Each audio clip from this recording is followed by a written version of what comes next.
नमस्कार साथियों, एक बार फिर आपके अपने एमआर पब्लिक स्कूल में आपका बहुत बहुत स्वागत है।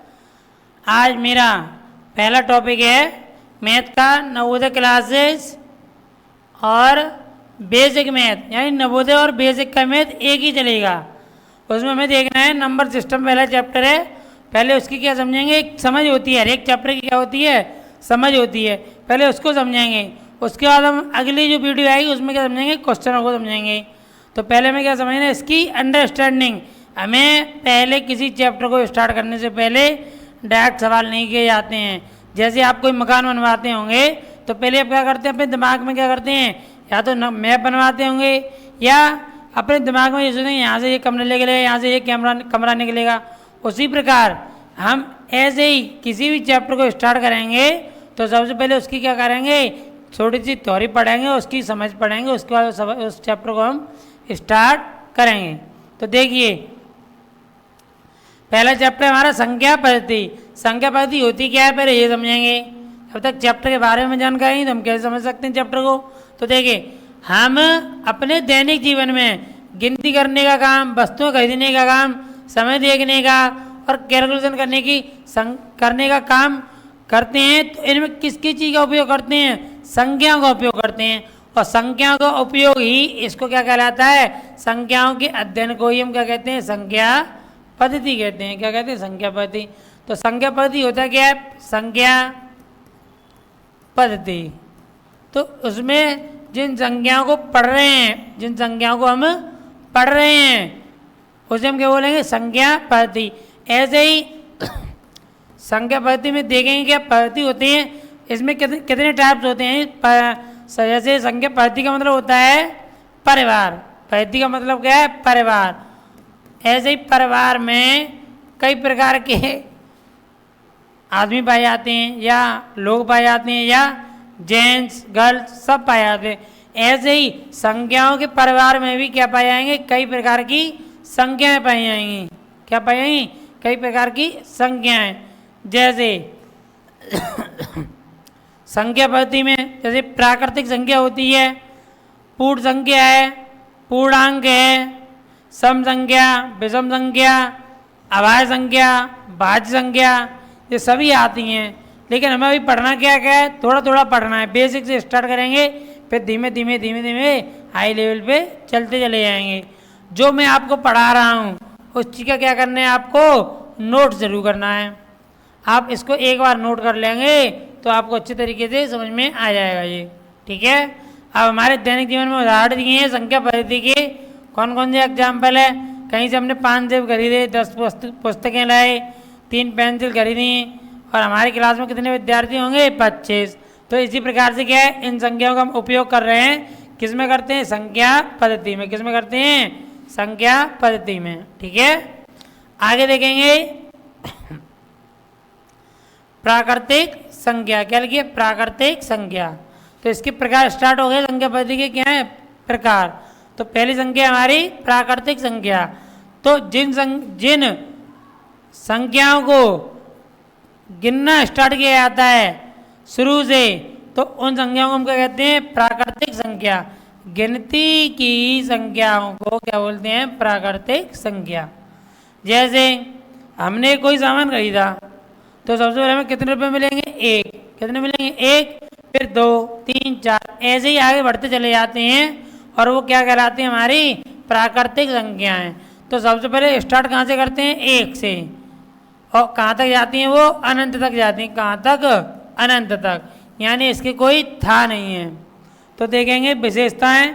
सबसे छोटी, अगर हम यहीं से पता करें कि प्राकृतिक संख्याओं में सबसे छोटी संख्या कौन सी है, 1, तो ऐसे बोलेंगे सबसे छोटी प्राकृतिक संख्या क्या है, 1। सबसे बड़ी प्राकृतिक संख्या ज्ञात नहीं की जा सकती है, यानी अनंत। क्या होगी, अनंत। आगे देखेंगे और इनके एग्जाम्पल देखेंगे। जैसे कहीं 5 बच्चे खेल रहे हैं, कोई दुकानदार है 10 चॉकलेट खरीद के लाया है, ये सब क्या है, हमारे प्राकृतिक संख्याओं के उदाहरण है। पूर्ण संख्याएं क्या है, पूर्ण संख्याएं। तो पूर्ण संख्याएं वे होती हैं जिनमें ना 0 को भी क्या कर लिया जाता है, शामिल कर लिया जाता है, यानी 0 प्लस प्राकृतिक संख्याएं। यानी जीरो के साथ प्राकृतिक संख्याओं को क्या कर लेंगे, शामिल कर लेंगे। क्या कर लेंगे, शामिल। जैसे लिखा हुआ है प्राकृतिक संख्याओं में जीरो जोड़ने पर पूर्ण संख्याएं बनती हैं। तो देखेंगे हम कि जीरो को भी क्या कर लिया, प्राकृतिक संख्याओं के साथ सम्मिलित कर लिया। और आगे क्या होगा, डॉट डॉट करके अनंत। तो हमारी संख्या कौन सी कहलाएंगे, ये होल नंबर। ठीक है। अब इसमें बोला जाएगा कि सबसे छोटी संख्या कौन सी है हमारी, पूर्ण संख्या में सबसे छोटी संख्या कौन सी होगी, जीरो। तो सबसे छोटी पूर्ण संख्या क्या होती है, जीरो। ऐसी सबसे बड़ी संख्या ज्ञात नहीं की जा सकती, यानी अनंत होगी। क्या होगी, अनंत। ठीक है। अब आता है हमारा इवन नंबर यानी सम संख्या। सम संख्या क्या होती हैं, इवन नंबर वे संख्याएं जिनमें दो से पूरी तरह क्या चले, विभाजित हो जाए दो से, तो वो क्या कहलाएंगी, सम संख्या। जैसे संख्या लिखिए 18 का 18 लिखा है यहाँ पे 18 में कितने से डिवाइड दिया, 2 से, तो 9 बार गया, कुछ ना बचा, रिमाइंडर तो बचा नहीं, तो ये क्या कहलाएगा हमारा सम संख्या। ऐसे ही इसकी दूसरी एक पहचान होती है कि लास्ट का यानी अंतिम अंक कितना हो, 0, 2, 4, 6 और 8। लास्ट में कितना आना चाहिए अंतिम अंक, 0, 2, 4, 6, 8। अगर ये संख्याएं लास्ट में आती हैं यानी अंतिम अंक पर आती हैं तो क्या कहलाएंगे हमारी ये सम संख्या। जैसे संख्या लिखिए 25। अच्छा कहीं इसमें 5 है क्या, इसमें नहीं है, तो ये हमारा क्या नहीं होगा, सम नहीं होगा। ये क्या होगा फिर, ये विषम होगा। क्या होगा, विषम। क्या होगा, विषम। ऐसे में लिखा 30, तो 30 पीछे कितना आ रहा है, 0, तो 0 क्या है हमारी सम संख्या। सीधे डायरेक्ट आंसर निकालते हैं, भाग देने की जरूरत नहीं पड़ेगी। अब अगला है हमारा कॉन्सेप्ट विषम संख्या। क्या है, विषम संख्या। तो देखेंगे विषम संख्या क्या होती है, जो संख्याएं दो से पूरी तरह विभाजित नहीं होती वो क्या कहलाएंगे हमारी विषम संख्या। देखेंगे जैसे हमने संख्या से भाग दिया 15 से, कितने से, 15 से भाग, 15 का 2 में भाग दिया, 2 से हमने कितने से भाग दिया, 15 में, तो 2 सत्ते 14, कितना बचा, 1 रिमाइंडर आ गया। जिनमें रिमाइंडर बचे आता है वो क्या कहलाएंगे हमारी विषम संख्या। अर्थात दूसरा तरीका क्या है कि जिनके अंतिम अंक देखेंगे तो 1, 3, 5, 7, 9, 5 है इसमें, देखो अभी इसमें कितना आया था, 5 आया था, तो क्या कहलाएगी हमारी विषम संख्या। ऐसे में और कुछ एग्जाम्पल दे रहा हूँ, ये मैं लिख दिए, ये संख्या में लिख दी इतनी बड़ी, तो सिर्फ पीछे वाला अंक देखेंगे यानी अंतिम अंक, कौन सा अंतिम अंक कितना है, 7 यहाँ पर है, तो क्या कहलाएगी विषम। क्या कहलाएगी विषम। ठीक है। ऐसी और मैं संख्या लेता हूँ, ये क्या है 0 इसमें है कहीं नहीं है, तो क्या कहलाएगी, 0 कहाँ है इसमें है, ये क्या कहलाएगी हमारी सम। आपको अच्छे तरीके से समझ में आ रहे होंगे। अच्छा अब मैं इसमें 0 हटा दूँ, अब यहाँ कितना आ रहा है 7 इसमें है, तो क्या कहलाएगी अब विषम। और हटा दूँ, अब क्या आ गया 8, तो 8 आ गया, 8 किसमें है, इसमें, यानी क्या कहलाएगी ये वाली संख्या 8, तो क्या कहलाएगी सम। आपको अच्छे तरीके से समझ में आ रहे होंगे। अब आती है हमारी संख्याओं की तुलना करना। देखो ये तराजू बना हुआ है, क्या बना है तराजू, तो तराजू में क्या होती हैं, संख्याएं नापी तोली जाती हैं, इस तरीके से नापी तोली जाती हैं। तो इसी तरीके देखते हैं जिसका वजन भारी होगा तो उसी की तरफ, जैसे इसमें इसका वजन भारी तो इसका तराजू नीचे हो जाएगा, तो इस तरीके से क्या होगा, इसकी तरफ क्या इसका मुंह खोल देंगे। जैसे ये संख्या लिखी हैं 25 और 15 दोनों लिखी हैं। अच्छा भारी कौन है इसमें से, 25 है, तो इसकी तरफ क्या कर देंगे, मुंह खोल देंगे। तो ये क्या कहला है हमारा संख्या का तुलना करना। ऐसे ही इस चिन्ह को बोलेंगे क्या, ग्रेटर देन। क्या बोलते हैं, ग्रेटर देन। क्या बोलते हैं, ग्रेटर देन। ऐसे ही छोटा चिन्ह है तो इसको बोलेंगे स्मॉलर देन। बराबर का है तो क्या बोलेंगे, इक्वल। जब कोई संख्या बराबर हो तो क्या कहलाएगी, इक्वल। अगर यहाँ 25 लिखा है, यहाँ लिखा है 37, ये बड़ा हो गया तो ये किसका चिन्ह हो गया, स्मॉलर देन का। आपको अच्छे तरीके से समझ में आ रही होगी। आगे देखेंगे आसान ट्रिक क्या है इसकी, कि मगरमच्छ का मुंह हमेशा बड़ी संख्या की ओर खुलता है। अब ये बड़ी संख्या है तो इसका मुंह इधर खुल गया, यानी क्या हो गया, ये इसने ली तरीके से बड़ी संख्या हो गई।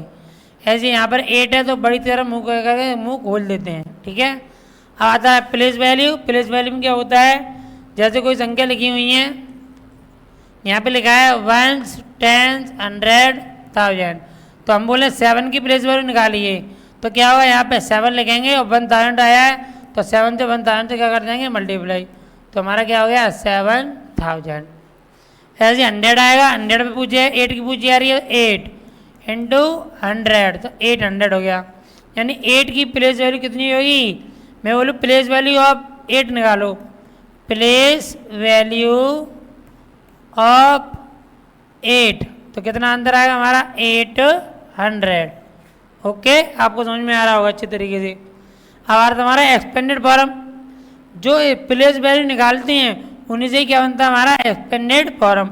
जैसे संख्या लिखिए 456, तो ये कितना है 4 यानी 100 हो गया, ये कितना हो गया 50, ये कितना होगा 6, इन सबको क्या कर देते हैं प्लस कर देते हैं, यही हमारा क्या कहलाएगा एक्सपेंडेड फॉर्म। ठीक है, आगे देखते हैं, कुछ रोचक तथ्य हमारे ये दिए गए हैं, ये समझेंगे। जैसे 0 की खोज भारत में हुई थी, 2 सबसे छोटी सम संख्या है, 0 ना ही सम है ना ही क्या है विषम, क्या होगा 10 होगी हमारी क्या सम, 10 क्या होगी सम, 0 ना तो सम होती है ना विषम होती है। प्राकृतिक संख्याएं कभी समाप्त नहीं होती हैं, यानी अनंत तक जाती हैं, कहाँ तक, ऐसे ही सभी पूर्ण संख्याएं धनात्मक या शून्य होती हैं, क्या होती हैं शून्य। जैसे अभी पूर्ण संख्याएं हमने कहाँ से स्टार्ट की थी 0 से, 1 2 3 ऐसी डॉट डॉट करके आगे अनंत तक चली जाती हैं। तो इसका मतलब कहने क्या है, शून्य शून्य आ गया, सभी धनात्मक संख्या सब धनात्मक आएंगे इसमें, तो सब क्या कहलाएंगे ये पूर्ण संख्या, क्या कहलाएंगे पूर्ण संख्या। ये कुछ आपके अभ्यास के लिए दिए हुए हैं, इन सभी का कमेंट में आंसर देना है आप लोगों को। सबसे छोटी प्राकृतिक संख्या क्या है, यहाँ पे आंसर देना है। सबसे छोटी पूर्ण संख्या क्या है, आपको आंसर देना है। 24 एक क्या है, प्राकृतिक है या पूर्ण संख्या है, आप बताएंगे। इस पर लगाना है ग्रेटर देन, लेस देन और इक्वल का साइन, इन सभी को लिखना है। इनको क्या लिखना है, एक्सपेंडेड फॉर्म में, विस्तारित रूप में। और ये हमारा होमवर्क हो गया, 1 से लेकर 100 तक गिनती याद रखिए आप। 1 से 50 तक की सम संख्या अपनी कॉपी में लिखेंगे, 1 से 50 तक की विषम संख्या अपनी कॉपी में लिखनी है आप लोगों को। अपने घर में मौजूद 10 वस्तुओं की संख्याओं को गिन के लिखना है।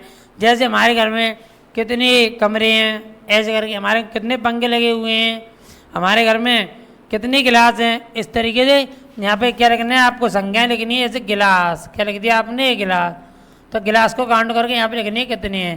जैसे हमारे घर में 15 हैं तो 15 लिख देने हैं। इस तरीके से हमें कितनी अपनी घर की मौजूद वस्तुओं को क्या करना है लिखना है और उनकी संख्याओं को लिखना है। अब हमारा लास्ट का टॉपिक है कि याद रखें संख्या पद्धति गणित की नींव है। क्या है नींव, अगर हमें ये वाला चैप्टर नहीं आ रहा है ना तो अगले वाले चैप्टर को आपको बहुत ही दिक्कत होगी समझने में, इसलिए जो मैं बताऊं वो आपको अच्छे तरीके से करना है। ठीक है, यदि संख्या पद्धति अच्छी होगी तो गणित कैसा लगेगा आपको, इजी लगेगा। आपके लिए बस यही वो काफ़ी है। अब आपको क्या करना है, अगर ये आपको वीडियो अच्छी लगती है तो आप कृपया क्या करें, शेयर करें, क्या करें शेयर करें और लाइक करें। धन्यवाद।